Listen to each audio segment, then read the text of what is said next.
शहर का और गांव के लड़कों के बीच में जाति पाति के नाम पर झगड़े होते थे। तो वो जो खून खराबे मैंने इस कॉलेज में देखा गिरिडीह में, उत्साह में था कि सरकार के विरुद्ध करना है, कांग्रेस के विरुद्ध में करना है। क्या इसलिए कांग्रेस के प्रति इतनी नफरत? कांग्रेस जो है वो इस देश को बर्बाद कर देगा, बर्बाद कर चुका है। सरकारी गोदाम मैंने थोड़ा लोगों को भीड़ में जाकर के वो लुटवाने का भी कोशिश किया। रामायण मेरी सबसे फेवरेट पुस्तक। अभी जो इमरजेंसी चल रहा है उसके बारे में आप क्या सोच रहे हैं? कहा कि सरकार को उखाड़ने में आप मदद कर सकते हैं। अब ये पर्चा दे रहे हैं, पोस्टर दे रहे हैं, कभी आएगा तो बम और पिस्तौल भी देंगे। एक साइकिल मिली, वो साइकिल ही हम लोगों के दौरे का साथ है। कि रविंद्र राय बचे कैसे? रविंद्र राय की गिरफ्तारी कैसे हुई? सिस्टम को अगर बदलना है तो पहले सिस्टम में आना हो।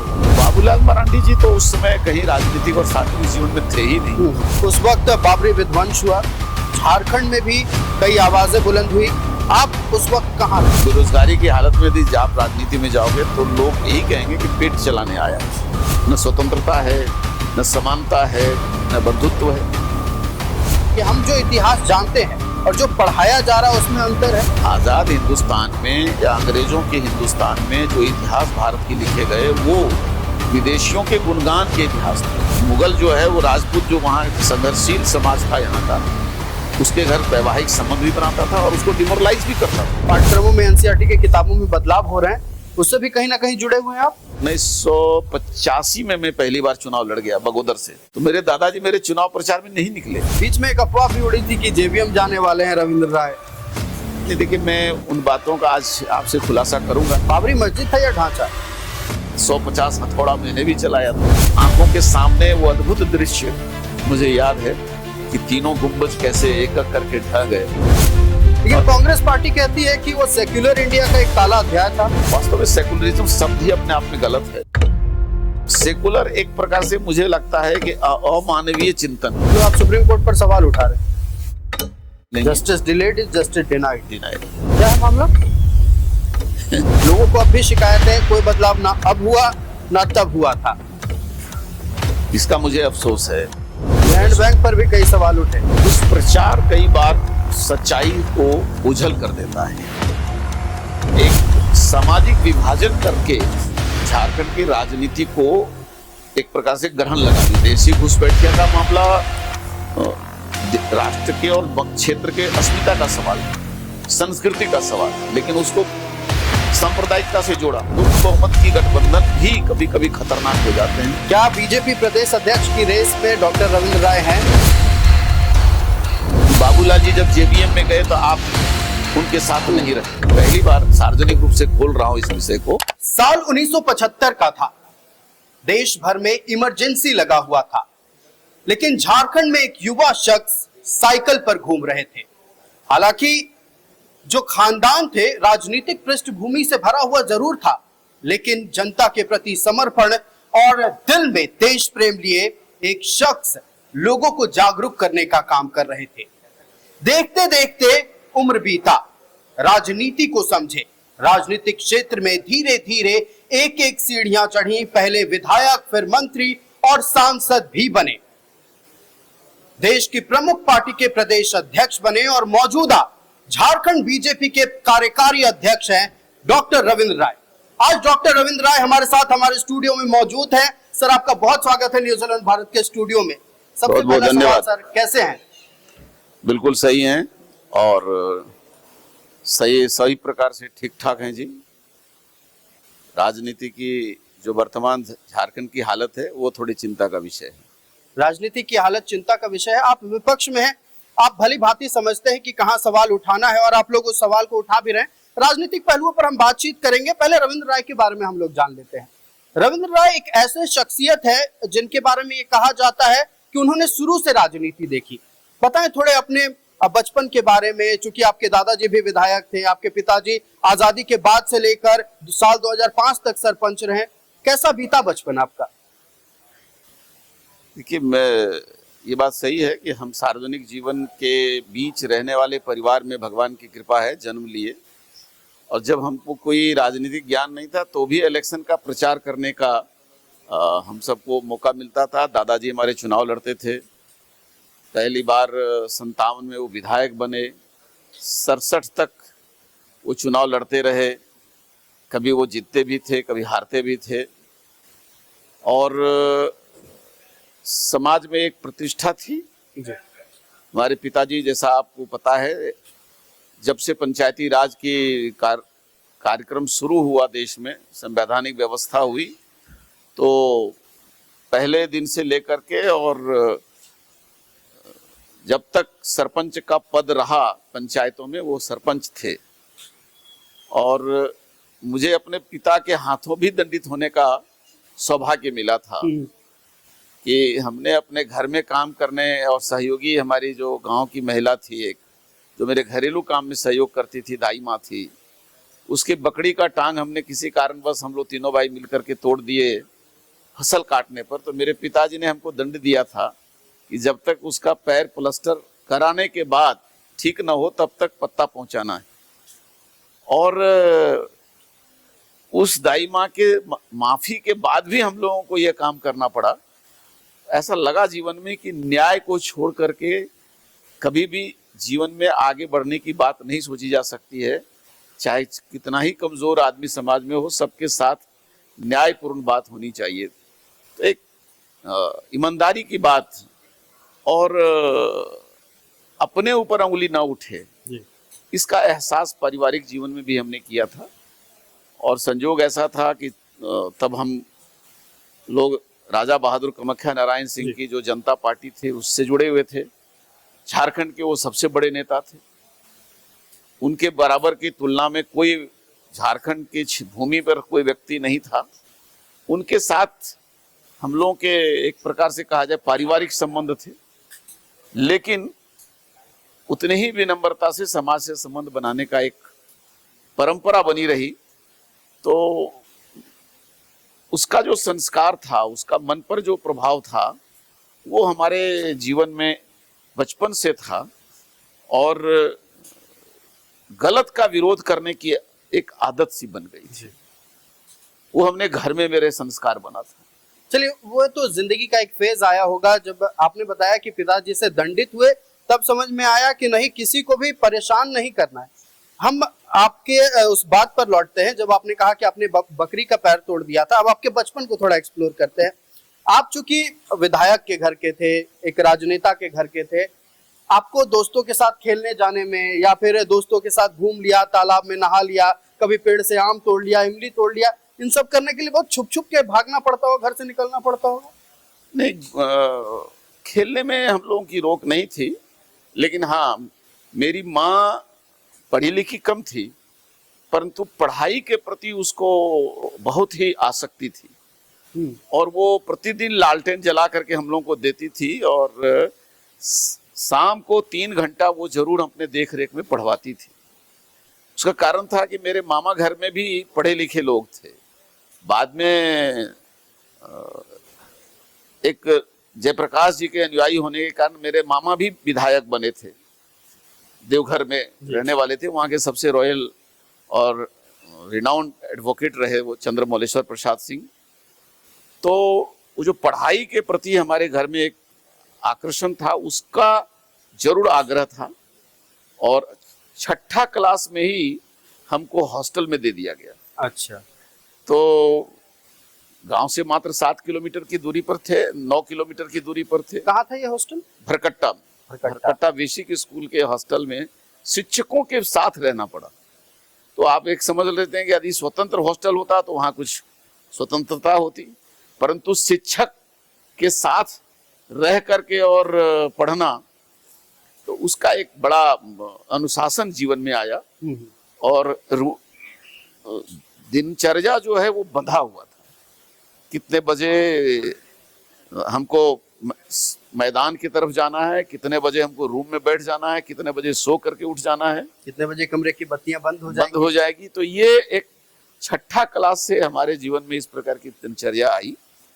और शिक्षकों का भय भी रहता था, लेकिन उनका प्यार भी मिलता था। संयोग से उस जमाने में आप कहिए कि 70 के आसपास में शिक्षक बड़े आत्मीय होते थे, बड़े अभिभावक भाव से पढ़ाते भी थे। जब गांव आते थे तो हम गांव के मजदूर बच्चों के साथ, जो हमारे गांव में गाय चराने वाले, उनके साथ गुल्ली डंडा खूब खेलते थे। गुल्ली डंडा।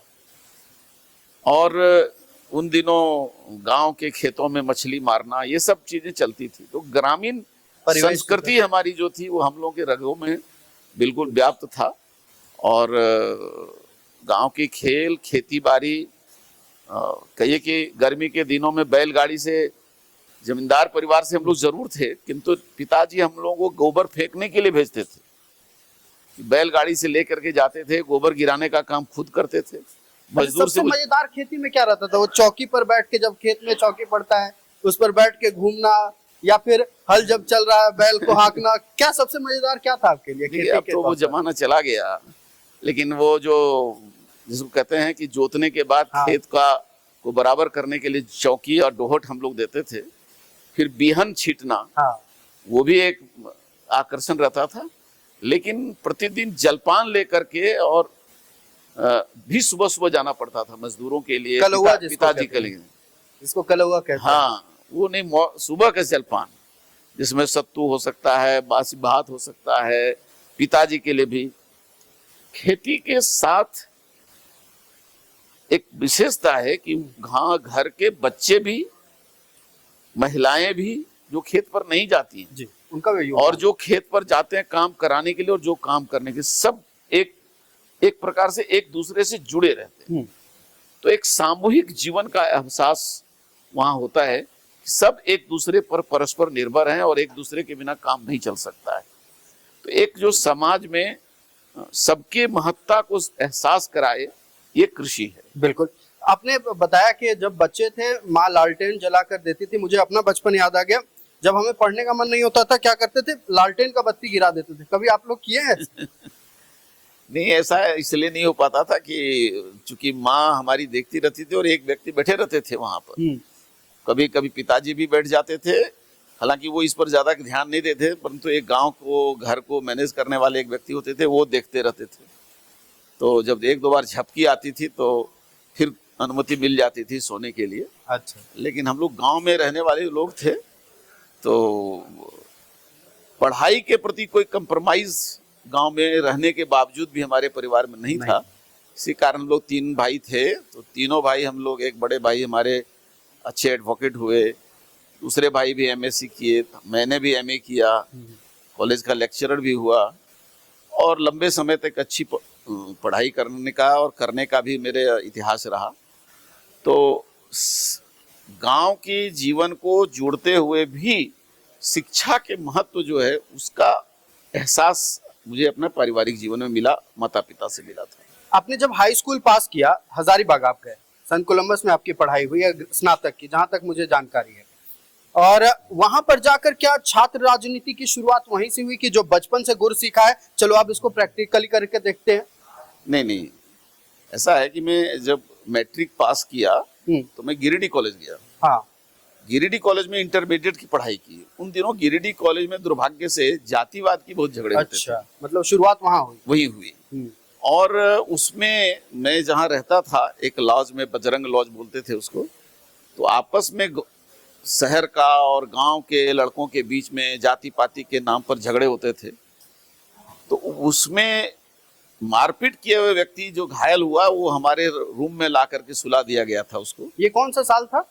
ये 1974 का साल था, 74-75 का साल था। 73 में हम वहाँ पहुंचे थे, 74 में। तो वो जो खून खराबे मैंने इस कॉलेज में देखा गिरिडीह में, तो मैंने तय किया कि यहाँ पढ़ने का माहौल नहीं है, इसलिए मैं यहाँ नहीं पढ़ूंगा। और फिर मैंने इंटरमीडिएट के पढ़ने पास करने के बाद में सेंट कोलंबस आ गया। सेंट कोलंबस में ही, क्योंकि सेंट कोलंबस के जो विद्यार्थी थे वो बड़े, उनके मनोबल ऊंचे होते थे, और चतरा, कोडरमा, गिरिडीह ऐसे आसपास के जिलों से आने वाले विद्यार्थियों को वहाँ के विद्यार्थी बड़ा हीन भावना से देखते थे। लेकिन मतलब एलिट क्लास वाले मानते थे कोलंबस वाले खुद को। तो मैं हिस्ट्री ऑनर्स का विद्यार्थी था। मैंने राइज ऑफ नेपोलियन बोनापार्ट की जीवनी से, नेपोलियन बोनापार्ट की जीवनी से मैं थोड़ा प्रभावित रहा हूँ। तो उसके उदय का के ऊपर एक सेमिनार हुआ। संयोग से थोड़ी ऊपर वाले की देन है, बोलने की हमारे पास में अच्छी कला थी, या बोलने में हम कभी झिझकते नहीं थे। तो सेंट कोलंबस में एक शैक्षणिक समारोह हुआ था, उसमें राइज ऑफ नेपोलियन बोनापार्ट पर मेरा स्पीच हुआ, पेपर मैंने रखा और सैकड़ों प्रश्न आए। उसमें जो मेरा परफॉर्मेंस था, उसमें वहाँ के उसमें वीसी होते थे, प्रिंसिपल होते थे एससी बानवर, और यहाँ हिस्ट्री डिपार्टमेंट वहाँ पीजी के हेड थे एपी शर्मा। इन दोनों ने कोई परिचय नहीं होने के बाद भी मेरी बड़ी तारीफ की। वहीं से मेरे जीवन में एक परिवर्तन आया। अच्छा। लेकिन गिरिडीह में रहते हुए हमने 74 आंदोलन में हम कूद गए थे। जयप्रकाश नारायण आंदोलन, बस उत्साह में, उसका कोई दृष्टिकोण मुझे नहीं ध्यान में था, लेकिन उत्साह में था कि सरकार के विरुद्ध करना है काम, कांग्रेस के विरुद्ध में करना है। कांग्रेस के विरुद्ध राजनीति का एक कहिए प्रारंभिक जीवन से ही हमारे खून में था। क्यों? तो क्या कारण था कांग्रेस के प्रति इतनी नफरत? इसलिए कि कांग्रेस के बारे में एक धारणा बनी हुई थी कि ये असत्य बोलते हैं, झूठ बोलते हैं राजनीति में। और जो हम लोगों ने सुना था कि कांग्रेस जो है वो सत्ता के लिए देश को बेच सकती है, ये एक धारणा बनी थी। हम लोगों ने कामाख्या नारायण सिंह को कई बार सुना, और उस समय वो ये बात बोलते थे कि कांग्रेस जो है वो इस देश को बर्बाद कर देगा, बर्बाद कर चुका है, न्याय नहीं करता है किसी के साथ, पॉलिटिक्स में इसके पास समझौते हैं, बेईमानी है। तो लेकिन 74 आंदोलन की शुरुआत में मैं था गिरिडीह में जरूर, और 2-4 आंदोलन में मैं रहा। सरकारी गोदाम मैंने 2 थोड़ा लोगों को भीड़ में जा करके वो लुटवाने का भी कोशिश किया, लुटवाया भी। उसके पीछे का लॉजिक क्या था कि जनता की चीजें कुछ नहीं, बस इतना था कि सरकार का विरोध कर रहा है। एक कृषि फॉर्म था, वहां पर सैकड़ों मन अनाज थे, उसको हमने जनता को कहा लूट लो। लगा कि यही विद्रोह है। मैं उन दिनों थोड़ा कुशवाहा कांत की किताबें पढ़ता था। अच्छा। तो उसमें कफन, जनाजा, इस पर कई पुस्तक थे कुशवाहा कांत के, जो हमको बहुत प्रेरित करता था। प्रिय लेखक कौन थे आपके उस वक्त में? नहीं, उस समय तो हम कुशवाहा कांत की ही किताब ज्यादा पढ़ते थे, और वो क्रांतिकारी और कुछ जासूसी किताबें भी हम पढ़ते थे प्रारंभिक दौर में। बाकी रामायण मेरी सबसे फेवरेट पुस्तक थी, क्योंकि गांव में रात को जगने की आदत थी, और रात को 9 बजे 10 बजे रात के बाद माँ या चाची लोग रहती थी, तो उनको रामायण पढ़ के सुनाना पड़ता था सस्वर। तो वो लोग जा खा पी करके छत पर बैठ जाती थी, हम लोग रामायण पढ़ के सुनाते थे। तो रामायण की चौपाई भी पढ़ते थे, उसका अर्थ भी पढ़ते थे। तो वो कुशवाहा कांत की किताब जो है वो हमको प्रेरित करती थी। और उसी में मेरे बारे में हल्ला हुआ कि सेंट कोलंबस में एक लड़का आया है जो बड़ा तेज तर्राक है, या भयभीत नहीं है, किसी से कुछ भी बोल सकता है। तो कुछ लोग आए मेरे यहाँ, हमको पूछने लगे अभी जो इमरजेंसी चल रहा है उसके बारे में आप क्या सोच रहे हैं। मैंने कहा ये तो अन्याय है, अनर्थ है। बाद में मुझे पता चला कि ये संघ वाले लोग हैं, आरएसएस वाले। हमको कुछ दिन पता नहीं। वही साल था जब आप आरएसएस ज्वाइन किए थे? आरएसएस ज्वाइन किए थे 1975 में, जब वहाँ ज्वाइन किया मैंने कॉलेज में। उसके बाद में इस घटना के बाद वो कॉलेज में मेरे बारे में चर्चा हो गई कि एक तेज गिरिडीह से अच्छे लड़के का आगमन हो गया है। तो ये हल्ला हुआ कॉलेज के बाहर भी, आरएसएस वालों को पता चला। तो वहाँ संघ के 1-2 कार्यकर्ता थे, महावीर लाल विश्वकर्मा अभी भी हैं, जो बाद में एमपी हुए थे हजारीबाग से। वो भी साइकिल से मेरे यहाँ आए, 1-2 लोग और आए। फिर वहां से यात्रा शुरू। उन्होंने कहा कि सरकार को उठाने उखाड़ने में आप मदद कर सकते हैं। तो हमने हम कर सकते हैं, डर नहीं लगता है आपको? हमने कहा नहीं, डर नहीं लगता है। उस क्रम में फिर 1-2 गुप्त बैठकों में बुलाया उन्होंने कन्हरी में। स्वामीनाथ तिवारी उसमें आते थे, बाद में जो ब्रह्मपुर से विधायक हुए थे। फिर गोविंदाचार्य से 1-2 मीटिंग में बात हो गई, रात में अंधेरे में उनके साथ गुप्त मीटिंग में रहा मैं। तब वो गोविंद जी के नाम से जाने जाते थे। मुझे लगा कि एक गुप्त संगठन जो है वो कुशवाहा कांत की जो क्रांतिकारी संगठन है उपन्यासों उसी प्रकार का है। तब तक मैं आरएसएस को नहीं जानता। मुझे लगा अभी ये पर्चा दे रहे हैं, पोस्टर दे रहे हैं, कभी आएगा तो बम और पिस्तौल भी देंगे। फिर वहाँ से जो सिलसिला शुरू हुआ तो एक बार वहाँ एसपी थे जो ज्योति कुमार जी, ज्योति कुमार सिन्हा, जो यहाँ पर एडीजीपी भी हुए थे झारखंड में। उनके बारे में बड़ा दहशत होता था कि बहुत पकड़ते हैं, मारते हैं। उन्होंने एक रात हमको पकड़ा भी पोस्टरिंग करने के क्रम में, लेकिन संजोग से जब हमको जहाँ पकड़ा वहाँ पर एक नाला का पुल था, नीचे पानी था, तो मैंने पोस्टर लाए सारा उसमें गिरा दिया, अपने 4-5 साथी के साथ था मैं। तो उस दिन कुछ पुरानी पारिवारिक पृष्ठभूमि बता के हम उनसे छूट गए, समझ गए कि अच्छे घर का है लेकिन अभी फंस गया है। फिर जो सिलसिला शुरू हुआ तो उसी समय हम लोग जो है Rajda P&P corporation private limited एक कंपनी थी कलकत्ता की, जो चूहा मारने की दवा और धान में जो कीड़ा लगता है फसल में, कीटनाशक दवा बेचने का हम लोगों को लाइसेंस दिया गया। सेल्स रिप्रेजेंटेटिव बन गए। एक साइकिल मिली, वो साइकिल ही हम लोगों के दौरे का साधन बना। और हजारीबाग से बिशनगढ़, बनासो, रामगढ़ से लेकर के गोला तक, उधर बरही से चौपारण तक, चतरा तक हम लोग साइकिल से चले जाते थे। अच्छा, नहीं मतलब ये सवाल भी है कि साल 1975 में जब तमाम बड़े राजनेता गिरफ्तार हो रहे थे, आप साइकिल पर घूमकर संघ का प्रचार तो कर ही रहे थे, साथ ही कांग्रेस के प्रति और उस समय इमरजेंसी के खिलाफ जो आपकी आवाजें थी वो भी बुलंद कर रहे थे। सबसे बड़ा सवाल है कि रविंद्र राय बचे कैसे, रविंद्र राय की गिरफ्तारी कैसे नहीं हुई? नहीं, पुलिस कई बार हम लोगों को कहे ना, मैं एक बार तो पुलिस के गिरफ्त में आए, उसमें हमको लगता है हम 4 विद्यार्थी थे, अब पुलिस थी 100, लेकिन हाथ में कुछ आया नहीं। अच्छा, उनको लगा, और एक पुरानी उनके घर के रिश्ते थे हमारे कहीं से कहीं, मेरे मामा घर से, हमने चुपके से उनको बताया कि मैं उनका भगना हूँ या भतीजा हूँ, तो वो समझ गए और उस दिन हम छूट गए।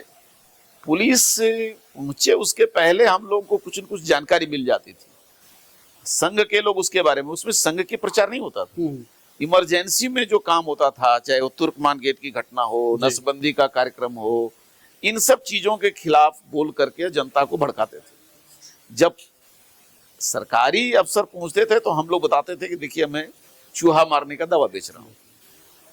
तो ऐसा 1-2 बार पकड़ाने के बाद भी प्रमाण के अभाव में छूट जाते थे। लेकिन ये एक प्रकार से भूमिगत आंदोलन था, तो भूमिगत आंदोलन में काफी सावधानी रखी जाती थी, लेकिन वो जोखिम भरा आंदोलन और भूमिगत आंदोलन जो है वो हम एक मन में आत्मविश्वास पैदा किया कि नहीं, अन्याय के विरुद्ध लड़ा जा सकता है और लड़ना चाहिए, यही जीवन का अर्थ है। मतलब सिस्टम को अगर बदलना है तो पहले सिस्टम में आना होगा, ये था राय उस टाइम। कभी भी कंप्रोमाइज नहीं करना होगा, लड़ना होगा, और उसके लिए चाहे जैसे भी करना हो। तो मैंने आपको कहा ना कि हम लोग रात के अंधेरे में भी निकलते, 10 बजे रात के बाद हम लोग का रूटीन शुरू होता था और 2 बजे रात लौट के आते थे। क्या वही दौर था जब सरयू राय जी से और बाबूलाल मरांडी जी से आपकी दोस्ती शुरू हुई? सरयू राय तो पटना में थे, हाँ, हम तो झारखंड की धरती पर हजारीबाग में थे। उस समय वो लोग 74 आंदोलन में थे जुड़े हुए, लेकिन भूमिगत आंदोलन में कितना थे उतना नहीं जानकारी। बाकी ये लोग सब जेल में थे, सुशील मोदी वगैरह। गोविंदाचार्य जो थे वो भूमिगत आंदोलन का एक प्रकार मॉनिटरिंग का काम सूत्रधार बनते थे, और बाबूलाल मरांडी जी तो उस समय कहीं राजनीतिक और सार्वजनिक जीवन में थे ही नहीं। वो तो 1992 में 90 के आसपास में आए। ये सब घटनाएं 1975 से 80 के बीच की है। चलिए, आपने 90 का जिक्र किया, 92 का जिक्र किया, 92 में आते हैं। राम मंदिर बहुत महत्वपूर्ण विषय। उस वक्त बाबरी विध्वंस हुआ, झारखंड में भी कई आवाजें बुलंद हुई।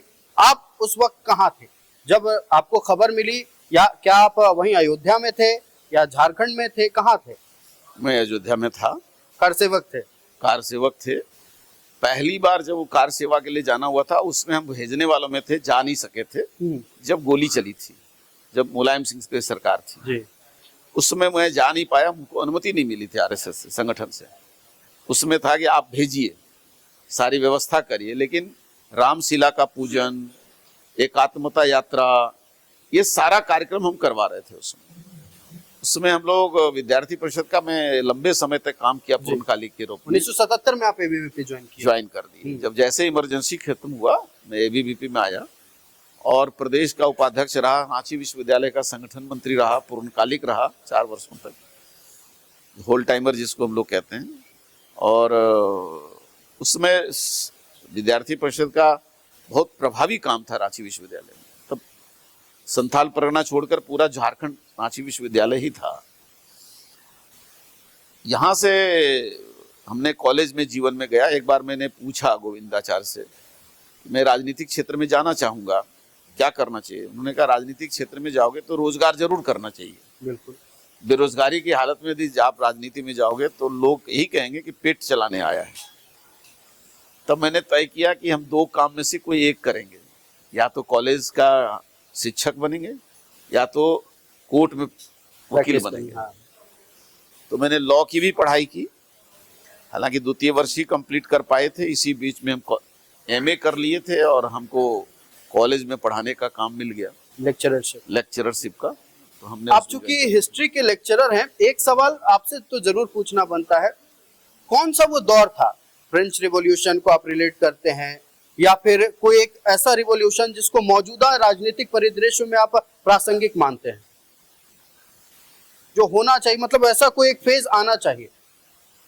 देखिए, इतिहास में जिन आंदोलनों का जिक्र है और जो पाठ्यक्रम में आते हैं उसमें फ्रेंच रेवोल्यूशन, रशिया की क्रांति, ये सब हैं, लेकिन वो सब राजतंत्र के खिलाफ उभरा हुआ आंदोलन था।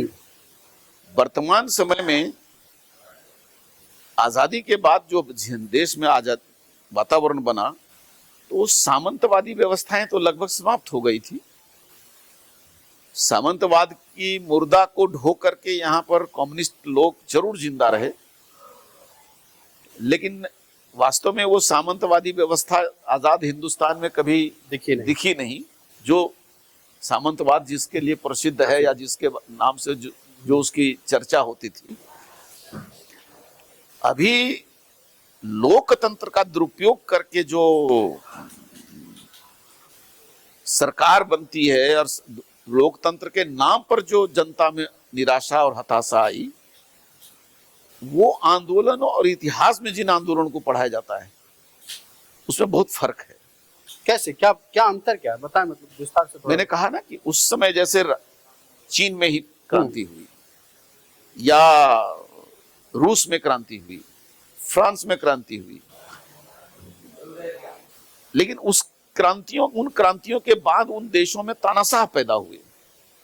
चाहे रूस में भी देख लीजिए आप, तानाशाह पैदा हुआ, डेमोक्रेट पैदा नहीं हुआ। फ्रांस में भी तानाशाह पैदा हुआ, ये वहां कोई डेमोक्रेट पैदा नहीं हुआ। कहा गया समता, स्वतंत्रता, ये नारे थे, बंधुत्व, ये 3 नारे थे फ्रेंच रेवोल्यूशन के। रेवोल्यूशन के बाद न समता आई, न बंधुत्व का विषय आया, रेन ऑफ टेरर आया, मतलब आसमान से लटके गिरे और खतरनाक हो गए।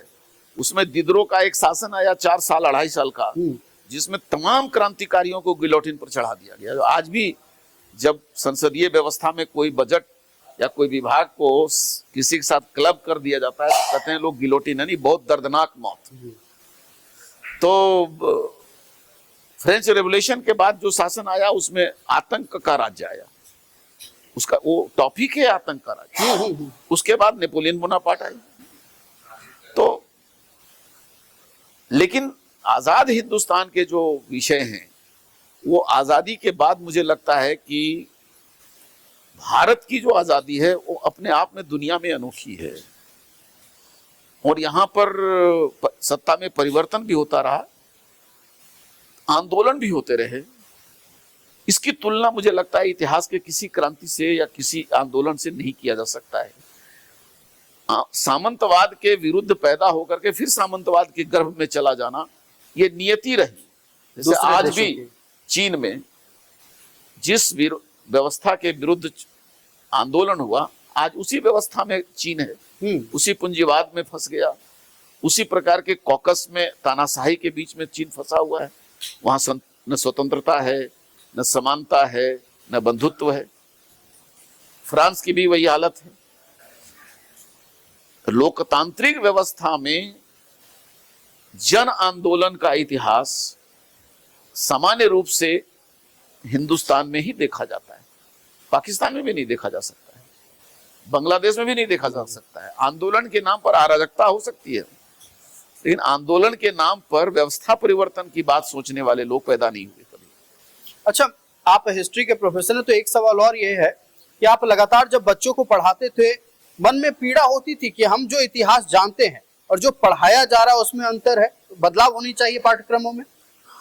बिल्कुल। मैंने जब ग्रेजुएशन की पढ़ाई की थी तो अकबर की राजपूत पॉलिसी एक प्रश्न आता था। तो अकबर के राजपूत पॉलिसी में जितने भी इतिहास के लेखक थे, चाहे आशीर्वादी लाल श्रीवास्तव हों, ईश्वरी प्रसाद हों या और भी कोई, तो उन्होंने उसके गुणों की व्याख्या की।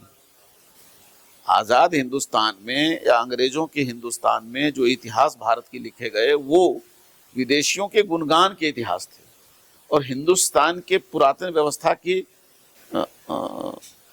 कहिए कि उसका आलोचना का इतिहास रहा। लेकिन मैंने अपने तरफ से भी उस क्वेश्चन में एक पेज में अपने तरफ से लिखता था कि राजपूत पॉलिसी जो है वो एक रणनीति थी अकबर की, जिसमें उन्होंने राजपूतों के प्रति उदारता दिखाया कि हम तुम्हारी बेटी से शादी कर रहे हैं, लेकिन किसी मुगल की बेटी की शादी उन्होंने राजपूतों से नहीं करवाई, राजघरानों में नहीं की। तो एक तो मुसलमानों को मुगल जो है वो राजपूत जो वहाँ संघर्षशील समाज था यहाँ का, उसके घर वैवाहिक संबंध भी बनाता था और उसको डिमोरलाइज भी करता था कि देखो तुम्हारी बेटी, तुम्हारी बहन मेरे घर की बहू है। तो कई चीजों में हमने माया कि हमको परिवर्तन करने का, जैसे कर्णावती ने राखी भेजी हुमायूं को, तो वो राखी भारत में उसका बड़ा महत्व है। बिल्कुल। लेकिन वो एक मुसलमान के खिलाफ संघर्ष में कामयाबी के लिए कर्णावती ने दिया था राखी, तो हुमायूं आने में देर कर दिया। मेरा ये मानना था कि जानबूझ के उसने देर किया। तो इतिहास की हमने विद्यार्थी जीवन में भी अपने ढंग से समीक्षा की। बाद में इतिहास पुनर्लेखन का एक बड़ा कार्यक्रम देश भर में चल रहा है, उससे मैं जुड़ भी गया था। अभी जो पाठ्यक्रमों में एनसीईआरटी के किताबों में बदलाव हो रहे हैं, उससे भी कहीं ना कहीं जुड़े हुए हैं आप? नहीं, इससे मैं जुड़ा नहीं हूँ। एनसीईआरटी की जो अभी तैयारियां हो रही हैं, एक बड़ा प्रयास है, लेकिन सफल प्रयास हो इसकी हम कामना करते हैं। चलिए अब राजनीतिक जीवन पर आते हैं। कब पहली बार अनुभव हुआ आपको कि चलिए अब चुनाव लड़ना चाहिए, अब जनता के लिए काम करना है, तो ऊपर पहुंचकर संसद में या फिर विधानसभा में बैठकर बदलाव करेंगे? नहीं, जब मैं कॉलेज ज्वाइन किया तो चूंकि जहां मैं कॉलेज ज्वाइन किया था वो मेरे दादाजी का राजनीतिक क्षेत्र था, राजधनवार। तो कुछ दिन तक वहां मैं रहा। उसके बाद में जो हमारे उस क्षेत्र में जो अगल बगल जनप्रतिनिधि थे, उनकी गतिविधियों को देख करके मेरे मन में बड़ी पीड़ा होती थी कि वो चुनाव में जनता के सामने तो बड़े वफादार होते हैं, लेकिन चुनाव के बाद व्यक्तिगत जीवन में प्रवेश कर जाते हैं। सारी राजनीतिक अवसरों का लाभ परिवार को कैसे मिले, तो उस परिस्थिति में थोड़ा सा मुझे पीड़ा हुई कि नहीं, अब मुझे लगता है। और 1985 में मैं पहली बार चुनाव लड़ गया बगोदर से। तब वहाँ बीजेपी को कैंडिडेट, कम्युनिस्ट, वहाँ पर कम्युनिस्ट का वो ज्यादा बोलबाला था। नहीं, वहाँ उसमें तक कामाख्या नारायण सिंह के परिवार के या कांग्रेस के ही लोग रहते थे। अच्छा। लेकिन मैं तो बीजेपी से जुड़ गया था। अब संजोग ऐसा हुआ कि जिस दिन जब मैं चुनाव लड़ा, बड़ा अजीब हुआ। मेरे चुनाव लड़ने की सिफारिश करने के लिए, मेरे तरफ से पैरवी करने के लिए मेरे दादाजी जिंदा थे। वो बीजेपी ऑफिस गए कैलाशपति मिश्र के यहाँ, मुझे टिकट भी मिला। लेकिन कामाख्या नारायण सिंह के परिवार में बसंत नारायण सिंह के बेटे को कांग्रेस से टिकट मिल गया। अच्छा। तब तक राज परिवार वो कांग्रेस जा चुका था। तो मेरे दादाजी मेरे चुनाव प्रचार में नहीं निकले। उन्होंने कहा कि एक तरफ से मेरा भतीजा है, एक तरफ मेरा पोता है, इसलिए मैं प्रचार ना मयूर ध्वज नारायण सिंह को करूंगा और ना रविंदर राय को करूंगा। व्यक्तिगत संबंध थे। लेकिन वो चुनाव में लड़ा, विद्यार्थी जीवन से निकल करके कॉलेज के कुछ दिनों का कालखंड बीता था मेरा, मात्र 2 साल के लेक्चरशिप के बाद फिर बीजेपी में मैं जुड़ गया। उसके बाद में चूंकि धनवार चला गया तो बगोदर जो है कम्युनिस्ट के हाथ में चला गया। उसमें गौतम सागर राणा भी वहां पर थे जनता पार्टी के उम्मीदवार के रूप में, तो वो जीत गए थे। लंबे समय से आप बीजेपी से जुड़े हुए हैं, बीच में एक अफवाह भी उड़ी थी कि जेवीएम जाने वाले हैं रविंद्र राय। नहीं, देखिए मैं उन बातों का आज आपसे खुलासा करूंगा। एक विषय आपका जो छेड़ा था छूट गया जी। राम जन्मभूमि आंदोलन में मैं बड़ा परिश्रम करके 3 साल लगा। आडवाणी जी के कार्यक्रमों को मैं झारखंड में करवाने में मेरी भूमिका भी रही।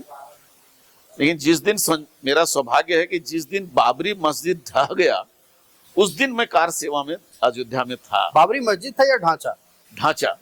आप लोग मस्जिद बोलते हैं, हम लोग तो बाबरी ढांचा कहते हैं।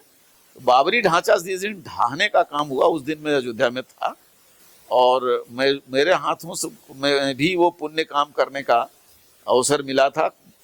200-400-150 हथौड़ा मैंने भी चलाया था और वो बांस जिससे गिरा, वास्तव में हथौड़े से गिरा नहीं, वो बांस के गल्ला से गिरा था। तो वो सब भी हम लोग घेर करके बैठे हुए थे, बांस के बल्ले चला रहे थे। आंखों के सामने वो अद्भुत दृश्य मुझे याद है कि तीनों गुंबज कैसे एक एक करके ढह गए और वो आज तक मैं भूल नहीं पाता वो दृश्य। तो लेकिन कांग्रेस पार्टी कहती है कि वो सेक्युलर इंडिया का एक काला अध्याय था। मुझे लगता है कि सेकुलरिज्म का, वास्तव में सेकुलरिज्म शब्द ही अपने आप में गलत है। क्यों? दुनिया में कोई व्यक्ति सेकुलर हो ही नहीं सकता है, मेरा ये मानना है। सेकुलर मतलब होता है कि वो आदमी कोई मनुष्य है तो वो सेकुलर नहीं होगा,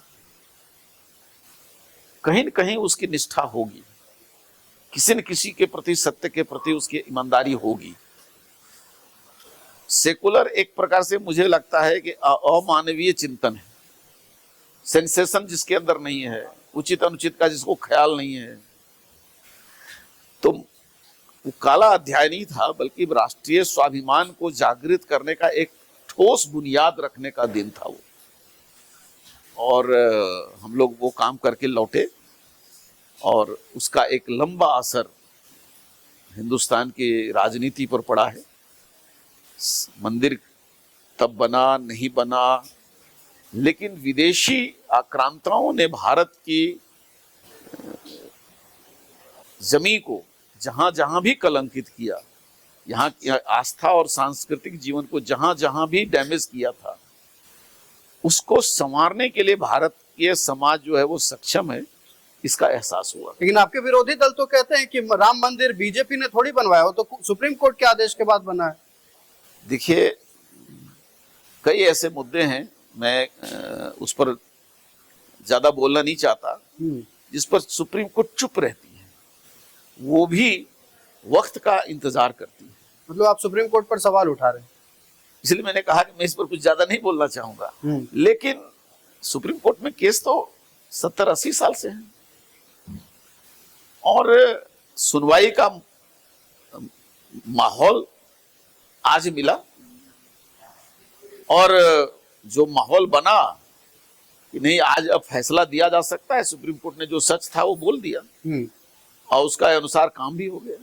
तो मैं किसी के सवाल नहीं उठाता हूं, लेकिन कई चीजें ऐसी हैं जो कोर्ट भी दबाकर छोड़ देती हैं, जो बहुत उचित नहीं होता है। इसीलिए ये प्रश्न कभी कभी उठता है कि देर का न्याय भी अन्याय के जैसा है। कई केसेस आपको ऐसे मिलेंगे, justice delayed is justice denied, ये आप कहना चाह रहे हैं? ये होता है। झारखंड परिसीमन का एक मामला है यहाँ हाई कोर्ट में, सुप्रीम कोर्ट ने कहा हाई कोर्ट जाइए, आज 15 साल से पेंडिंग है, उसको सुनने वाला कोई नहीं। क्या है मामला? बता दिए थोड़ा विस्तार से। नहीं, अचानक क्षेत्र परिसीमन जो विधानसभा और लोकसभा का है वो पूरे देश भर में हुआ, झारखंड में भी हुआ, लेकिन कांग्रेस की हुकूमत थी, उसने झारखंड के क्षेत्र परिसीमन को नॉर्थ ईस्ट के कुछ राज्यों में नहीं हुआ था जहां पर अस्वाभाविक असहज स्थिति थी। झारखंड में भी परिसीमन को रोक दिया गया। उसके खिलाफ, चूंकि यहाँ पर जनसंख्या के अनुपात में शेड्यूल कास्ट और शेड्यूल ट्राइब दोनों को प्रतिनिधित्व मिलना चाहिए। बिल्कुल। शेड्यूल ट्राइब को तो मिल रहा है पर शेड्यूल कास्ट को नहीं मिल रहा है। तो उन्होंने एक दिया कि हमारे यहाँ परिसीमन होना चाहिए, तभी हमको न्याय मिलेगा। उसके अनुसार यहाँ एक लोकसभा में 1 सीट अनुसूचित जाति के लिए और विधानसभा में भी 2 सीट अनुसूचित जाति के लिए बढ़ना है। लेकिन यहाँ का जो राजनीतिक माहौल है उसको देखते हुए सुप्रीम कोर्ट ने हाई कोर्ट जाने के लिए कहा, अपील करता। हाई कोर्ट आया, हाई कोर्ट अभी सुनवाई नहीं कर रही है। साल 2026 में परिसीमन होना है, विरोध अभी से शुरू हो गया है। कांग्रेस पार्टी का कहना है कि आदिवासियों की संख्या घटी है, परिसीमन होगा तो आदिवासी सीटों की भी संख्या घट जाएगी। देखिए, देश और समाज संविधान से ही चलेगा। जिस संविधान से आरक्षण मिलता है, जिस संविधान से जनसंख्या के अनुपात में सीटें मिलती हैं, नौकरियों में रिजर्वेशन मिलता है, यदि एक जगह उसको आप कमजोर करेंगे तो कई जगहों पर आपको हानि भी हो सकती है। संविधान यदि मानेंगे तो कहीं प्रत्यक्ष आपको देखने में हो सकता है लगे कि ये हमको हानि हुआ है, लेकिन मुझे लगता है कि संविधान के प्रावधान जो है वो हितों की रक्षा करने वाला है। और जो जिस प्रावधान के तहत एक जगह लाभ मिल रहा है उस दूसरे जगह आप उसको हानि देख रहे हैं, तो ऐसे तो नहीं होगा। चलना पड़ेगा संविधान के अनुसार। बिल्कुल। और संविधान के अनुसार सामान्य वर्ग को भी, पिछड़े वर्ग को भी, या अनुसूचित जाति समाज के लोग हों या अनुसूचित जनजाति समाज के लोग, जिसका जो हक बनता है वो मिलना चाहिए। लोकतांत्रिक व्यवस्था में भी जो हक जिससे बनता है वो मिलना चाहिए। हम किसी का हक ले करके बहुत दिन तक सुखी नहीं रह सकते। चलिए, आप हक की बात कर रहे हैं तो कोडरमा लोकसभा क्षेत्र की जनता के हक की बात करते हैं। आप जब बाबूलाल मरांडी की सरकार में माइनिंग मिनिस्टर बने, ढिबरा व्यवसाय से जुड़े जितने लोग थे, लोगों को काफी उम्मीद थी कि अब तो कुछ नया होने वाला है, कुछ क्रांति जरूर करेंगे रविंद्र राय। लोगों को अब भी शिकायत है, कोई बदलाव ना अब हुआ ना तब हुआ था। इसका मुझे अफसोस है, लेकिन एक बड़ा बदलाव हुआ। उस समय से ही हमने भारत सरकार से पत्राचार जो किया, देखिए कुछ चीजें में समय लगता है। तो 2014 में सरकार कांग्रेस की चलती थी देश में, वो सुनने के लिए छोटी छोटी बातें तैयार नहीं थी। लेकिन नरेंद्र भाई मोदी जी को हमने समझाया था कि ढिबरा की समस्या है और ये राज्य सरकार के अधीन आना चाहिए, इसको मेजर मिनरल में रखने की जरूरत नहीं है, क्योंकि ढिबरा माइका का उद्योग वर्ल्ड लेवल पर कमजोर हुआ है जी। मोदी जी ने इस बात को स्वीकार किया और घोषणा भी किया। और घोषणा के पश्चात दिल्ली में लोग गए, माइंस मिनिस्टर नरेंद्र भाई तोमर थे, मध्य प्रदेश वाले, जो अभी वहां लोकसभा विधानसभा के अध्यक्ष हैं, तब मंत्री थे। उन्होंने प्रस्ताव ला करके और माइका को मेजर माइन से माइनर मिनरल्स में डाल दिया। अब वो राज्य सरकार के ज्यूरिसडिक्शन में आ गया और राज्य सरकार को उसकी सर्वे करा करके भूमि जो जंगल का क्षेत्र में माइका है उसको जैसे आयरन ओर के लिए लैंड बैंक बना करके उसका ट्रांसफर करके वन विभाग से और लैंड बैंक में भूमि स्थानांतरण करने के बाद उसके उत्पादन पर जो लैंड बैंक पर भी कई सवाल उठे। तो वो मैंने कहा था ये करने की जरूरत है, तब तक मैं उठ गया था, निकल गया था यहाँ की सरकार से, लेकिन उसके रास्ते हमने खोल दिए हैं। कोई भी दूरदर्शी दृष्टि रखने वाली कोई भी हुकूमत यदि कोशिश करेगी तो माइका का उद्योग झारखंड में और खास करके कोडरमा गिरिडीह में फिर से स्थापित हो पाएगी। एक अंतिम सवाल आपसे लेना चाहेंगे। झारखंड विधानसभा चुनाव के दौरान लगातार प्रचार प्रसार बड़े पैमाने पर हुआ। सवाल ये रहा, कहाँ चूक हो गई? मतलब उम्मीद से ज्यादा सीटें ले आई महागठबंधन, 56 सीटें लाकर सरकार बनाती है। बीजेपी जो दावा कर रही थी कि 40 पार 21 पर सिमट जाती है, क्या कारण रहा? देखिए, एक गंभीर विषय है हमारे लिए और दुष्प्रचार कई बार सच्चाई को उछल कर देता है। झारखंड में भी यहाँ पे एक प्रकार से कहिए कि एक सामाजिक समीकरण बनाने में यूपीए सफल रही, जो इंडी गठबंधन है, और उसमें उन्होंने एक सामाजिक विभाजन करके झारखंड की राजनीति को एक प्रकार से ग्रहण लगा दिया। लेकिन नारा तो आपका था कि कटेंगे तो बटेंगे। हाँ, लेकिन कट गए, बटेंगे तो कटेंगे, बट मतलब, गए ना। हाँ। हमने सावधान किया लेकिन बट गए। आदिवासी समाज जो हमारे यहाँ पर है, गैर आदिवासी समाज जो है, ये सब एक साथ मिलकर झारखंड के भविष्य के निर्माण के लिए जो राजनीतिक निर्णय लेना चाहिए था, चुनावी रणनीति या निर्णय देना चाहिए था, उसमें हम सफल नहीं हुए। कोई अलग अलग क्षेत्रों में अलग अलग भावनाएं भड़काने में मैं इतना ही बोलूँगा कि जहाँ जिसको जय मौका मिला, किसी ने अल्पसंख्यकवाद को कहीं, अब विदेशी घुसपैठिया का मामला राष्ट्र के और क्षेत्र के अस्मिता का सवाल है, संस्कृति का सवाल है, लेकिन उसको सांप्रदायिकता से जोड़ा। उसी प्रकार से कई ऐसे विषय आए जिसमें हमारे आदिवासी समाज को भी लोगों ने दिग्भ्रमित करने का काम किया। तो एक सामाजिक विखराव ला करके वर्तमान जो गठबंधन है वो सफल जरूर हुई है, परंतु मैं ये मानता हूं कि हम एक सकारात्मक राजनीति करने वाले लोग हैं।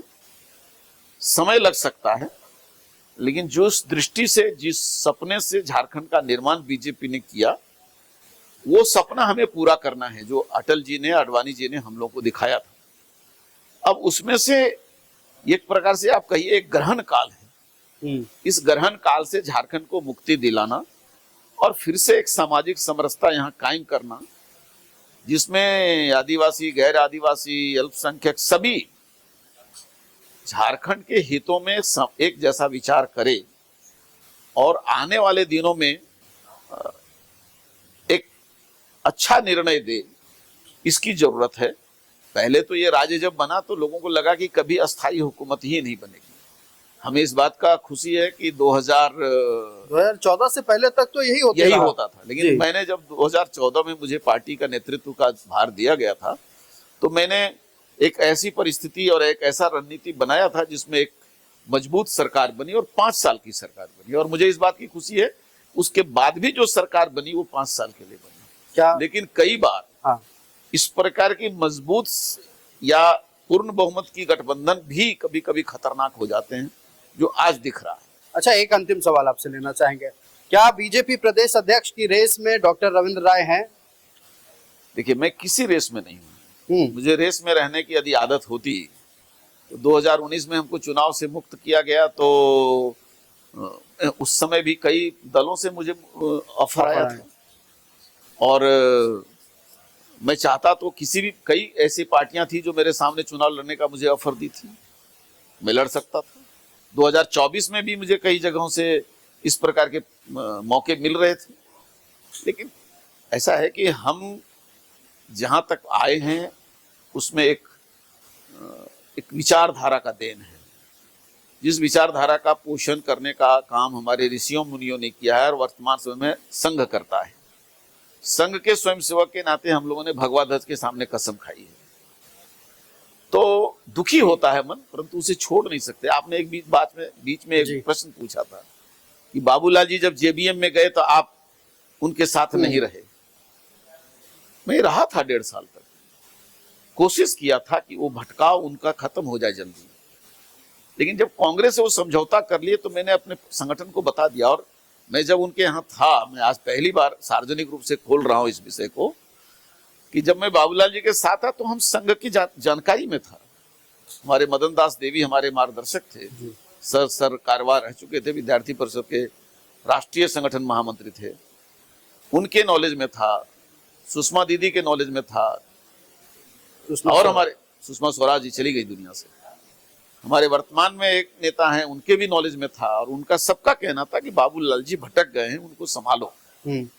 हमने कोशिश भी की, लेकिन एक समय है, समय ही सब कुछ, बहुत कुछ सिखाता है, और कई बार जो व्यक्ति नहीं समझा सकता है वो समय समझाता है। देर से सही बाबूलाल जी 14 साल के बाद समझे, लेकिन समझे, हमको खुशी है कि वो कम से कम पुराने घर में आ गए।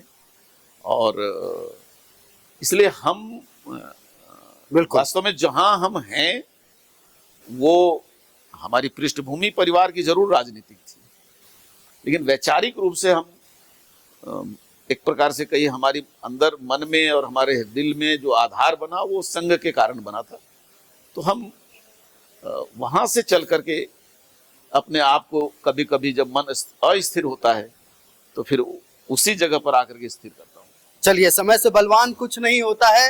और आज जो महत्वपूर्ण समय आपने हमें दिया, जिन महत्वपूर्ण विषयों पर अपनी बातें रखी, बेबाकी से कुछ सवालों के जवाब दिए, जनता जानना चाहती थी, उन सवालों को हमने आपसे पूछा और आपने उसके इतिहास को बताया। आपका हमारे स्टूडियो में आने के लिए रविंद्र राय जी और अपना समय देने के लिए बहुत शुक्रिया, और आने वाले राजनीतिक भविष्य के लिए हम आपको शुभकामनाएं देते हैं।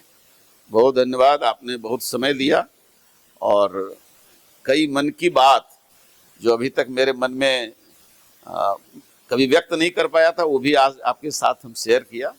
मैं ये जरूर चाहूँगा न्यूज़ 11 के माध्यम से कि झारखंड में जो राजनीतिक विकृति और राजनीतिक विखराव आ रहा है उसको एक सकारात्मक दृष्टिकोण देने में सफल हो और आपका चैनल हम लोग को मदद करे। बहुत बहुत धन्यवाद। बहुत धन्यवाद आपका भी हमारे चैनल को समय देने के लिए। तो डॉक्टर रविंद्र राय हमारे साथ थे, बीजेपी के प्रदेश कार्यकारी अध्यक्ष। आने वाले दिनों में भारतीय जनता पार्टी का क्या रुख होने वाला है ये आज के पॉडकास्ट के बाद आपको पता चल चुका होगा।